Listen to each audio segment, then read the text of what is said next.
যিমানে এক্সাৰচাইজ কৰিলেও গোটেই শৰীৰটো ক্ষীণাই যাব। যদি কেতিয়াবা এক্সাৰচাইজ কৰিব থাকি যায় মোৰ কাৰণে বহুত টান হৈ পৰে। গোটেই শৰীৰটো ক্ষীণাই ৰখাবৰ কাৰণে মই কি কৰোঁ আৰু কেনেকৈ এক্সাৰচাইজ কৰোঁ গোটেইটো এইটো ভিডিঅ'ত আপোনালোকে দেখা পাব। গোটেই শৰীৰটো কমাই ৰখাটো মোৰ একমাত্ৰ উদ্দেশ্য।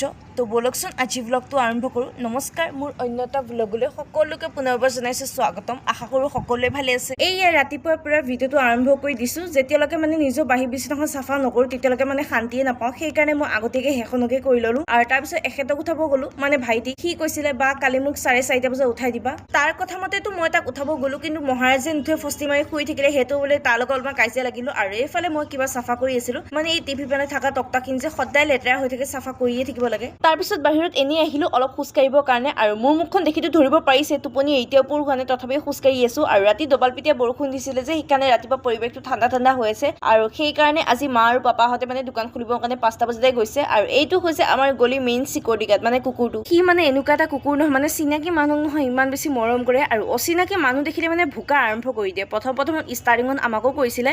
আৰু এইফালে মই ঘৰ সাৰিম বুলি কৈ থাকোঁতে মায়ে গম পাইছে এইজনী ভিডিঅ' বনাই থাকিব, ভ্লগ বনাই আছে, সেইকাৰণে ময়ে কৰি থৈ দিম আৰু টাইম পাছ হৈ থকা সলনি। আৰু আগতে মায়ে সদায় ডেইলি ঘৰ মোচা নাছিলে, 2-3 দিনৰ মূৰে মূৰে মোচে, কিন্তু এতিয়া এদিনো মিছ নকৰে, প্ৰায় মুচিয়ে থাকে সদায় সদায়। আৰু এইফালে মই এতিয়া ভাইটিক পাস্তা বনাবৰ কাৰণে যা যোগাৰ কৰিছোঁ। আলু এটাকে কাটি লৈছোঁ কাৰণ পিঁয়াজ চিয়াজ নাই যে, আৰু জিৰা সৈতে দিম আৰু জিৰা আলু দি বনাম। আৰু এয়া দেখিছে পাস্তাখিনি বইল কৰিব বহাইছিলোঁহে, কেতিয়া গেছটো শেষ হ'ল গমেই নাপালোঁ। কিন্তু ভাগ্য ভাল মই তাৰ আগতে কুহুমীয়া গৰম পানী এগিলাচ কৰি ল'লোঁ। বিশেষকৈ গৰম পানী গিলাচ ৰাতিপুৱাই খাবলৈ মই বৰ বেছি টান পাওঁ। আগতেতো একেবাৰে খোৱা নাছিলোঁ, পেহী ইমান কৈ থাকে যে ৰাতিপুৱাই গৰম পানী গিলাচ খাবা, আমাৰ কাৰণে ভাল, শৰীৰৰ কাৰণে। কিন্তু মই পেহীয়ে ক'লেহে খাওঁ, তাৰপিছত নোখাওঁ, খোৱা এদিন কয় আৰু তাৰপিছত পেহীয়ে কোৱা মতে খাওঁ, তাৰপিছত বাদ দিওঁ আৰু তেনেকৈ। আৰু এয়াই মই নৰ্মেলি এক্সাৰচাইজকেইটা কৰিলোঁ, আপোনালোকে কৰিব পাৰে। গাটো এতিয়া ফিট লাগে আৰু গধুৰ নালাগে।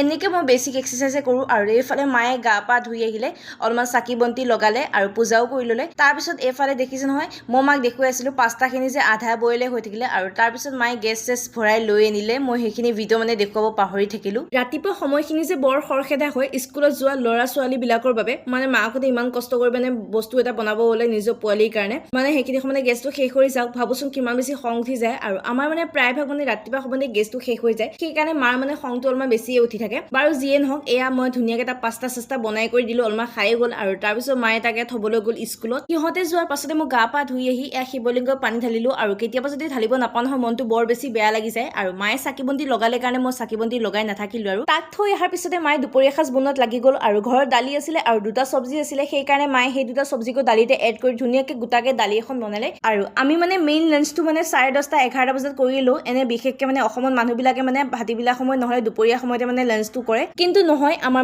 ওলোটা, যিহেতু চবে নিজৰ কামত ব্যস্ত হৈ থাকে। আৰু মা আৰু পাপাই দিনটোৰ কাৰণে দোকান খোলেগৈ, আৰু কোনোবা সময়তহে মায়ে আহে, সেইকাৰণে ৰাতিপুৱা ভাগতে মায়ে লাঞ্চটো বনাই দিয়ে আৰু তেতিয়াই গৰমে গৰমে খাওঁ। আৰু সেইকাৰণে আমাৰ এইটোৱে অভ্যাস হৈ পৰিছে। মায়ে ভাত পানী কেইটা বনাই মেলি আজৰি কৰি দিলে। মই ভাবিলোঁ এতিয়াই গেছ চেছ আৰু বাচনকেইটা চাফা কৰি থৈ দিওঁ, নিজৰে ভাল, কাৰণ দেৰিলৈকে গৰাই থ'লে বহুত বেছি বাচন এগালমান ওলাই হয়। আৰু এয়া ভাইটিৰ লগত মই অলপমান চিলা উৰাইছিলোঁ, আকাশৰ পৰা ক'ৰ পৰা চিলা কৰিলে জানো, তাকে খেলি আছিলোঁ তাৰ লগতে। আৰু তেতিয়া আঙুলিতে অকণমান কাটা গ'লে মই এতিয়াহে দেখুৱাইছোঁ। আৰু ৰাতি সাজো আমাৰ 6-7টা বজাত বনোৱা আৰম্ভ কৰিয়ে দিয়ে। মায়ে ক'লে মগু দালিকে বনাম, তই গেছতে বহাই দিছোন। বাৰু আজি ব্লগটো ইমানখিনিতে সামৰণি মাৰিছোঁ। ভাল পালে লাইক আৰু ছাবস্ক্ৰাইব কৰিব। সোনকালে লগ পাম অন্য এটা ব্লগত। Bye bye.